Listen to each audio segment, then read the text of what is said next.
പാകിസ്ഥാനിൽ പോകണമെന്ന സ്വാത്വി പ്രാജിയുടെ പരാമർശത്തിൽ ഷാറൂഖ് ഖാനോട് പ്രധാനമന്ത്രി തന്നെ മാപ്പ് പറയണമെന്ന് ദിഗ്വിജയ് സിംഗ്. പ്രധാനമന്ത്രിയും അമിത്ഷായും ഇക്കാര്യത്തിൽ നിലപാട് വ്യക്തമാക്കണമെന്നും ദിഗ്വിജയ് സിംഗ് പറഞ്ഞു.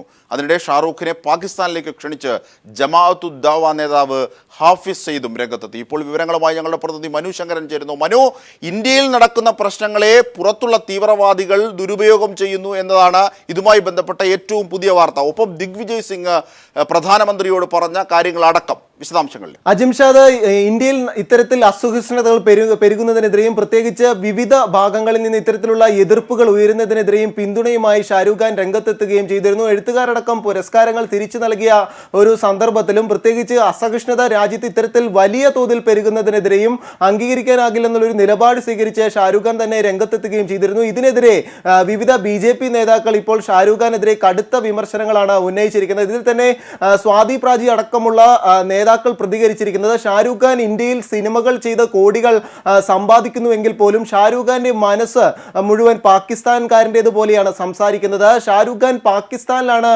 ഷാരൂഖ് ഖാന്റെ മനസ്സ് ഉള്ളതെന്നും സ്വാതി പ്രാജി വ്യക്തമാക്കുന്നു. മാത്രമല്ല, മുൻ മധ്യപ്രദേശ് മന്ത്രി കൂടിയായിരുന്ന കൈലാഷ് വിജയവർദ്ധി അടക്കമുള്ളവർ പ്രതികരിച്ചിരിക്കുന്നത് ഷാരൂഖ് ഖാൻ പാകിസ്ഥാനിലേക്ക് തന്നെ പോകണം എന്ന രീതിയിലുള്ള പ്രതികരണമാണ് നടത്തിയിരിക്കുന്നത്. ഷാരൂഖ് ഖാന്റെ ഈ വാക്കുകൾ അംഗീകരിക്കാനാകുന്നതല്ലെന്നും ഒരു ഇന്ത്യൻ പൗരന് ചേരുന്ന രീതിയിലുള്ള വാക്കുകളല്ല ഷാരൂഖ് ഖാൻ പറയുന്നതെന്നും കൈലാഷ് വിജയവർദ്ധി അടക്കം കൂട്ടിച്ചേർക്കുകയും ചെയ്തിരിക്കുന്നു.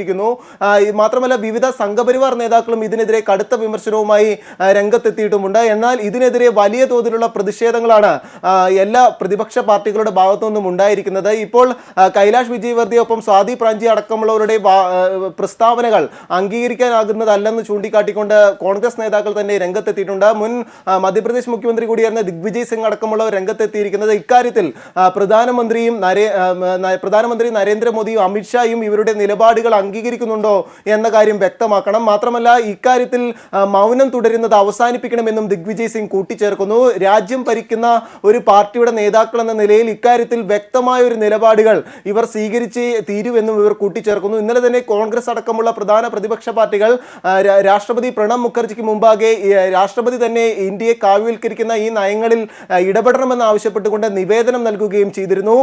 എന്തായാലും ഇപ്പോൾ മറ്റൊരു ശ്രദ്ധേയമായ കാര്യം, 2008 മുംബൈ സ്ഫോടന കേസിലെ മുഖ്യ ആസൂത്രകനും ഒപ്പം ജമാഅത്തുദ്ദ അടക്കമുള്ള ഭീകര സംഘടനയുടെ പ്രധാന ആസൂത്രകനുമായ ഹാഫിസ് സയ്യിദ് ഇപ്പോൾ ഷാരൂഖ് ഖാനെ പാകിസ്ഥാനിലേക്ക് ക്ഷണിച്ചിരിക്കുന്നു എന്നതാണ്.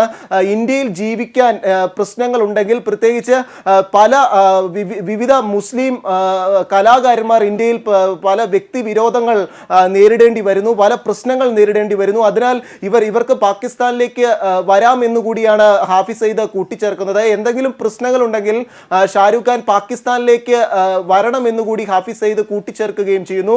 ഇത്തരത്തിൽ വലിയ രീതിയിലുള്ള വിമർശനങ്ങൾ രാജ്യമെമ്പാടും ഉയർന്നിട്ടും BJP നേതാക്കൾ ഇക്കാര്യത്തിൽ BJP കേന്ദ്ര നേതാക്കൾ ഇക്കാര്യത്തിൽ മൗനം തുടരുകയാണ് എന്നതും ശ്രദ്ധേയമാണ്. അജിംഷാ. ശരി മനു ശങ്കരനാണ് വിവരങ്ങൾ നൽകിയത്.